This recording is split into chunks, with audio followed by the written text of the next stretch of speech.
अमरावती जिल्ह्यामध्ये सर्व सहकारी संस्थांच्या 113 संस्थांची निवडणूक लागणार आहे। यामध्ये ब वर्ग, क वर्ग आणि ड वर्ग असे हे विभागणी आहे। यातल्या काही संस्थांच्या निवडणुका ह्या जिल्हा लेवलला, जिल्हा पातळीवरती ब वर्गातल्या संस्थांच्या निवडणुका होतात।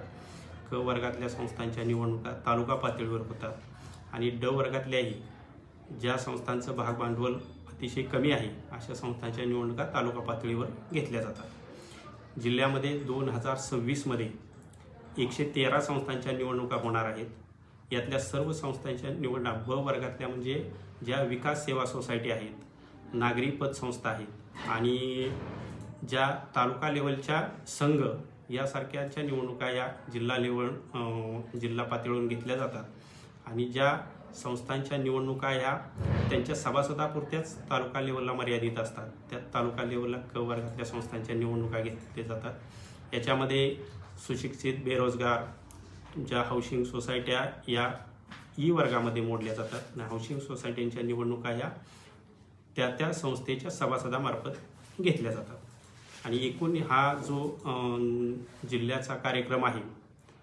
113 संस्थांच्या निवडणुका येतात, याच्यात मोठ्या संस्था फारशा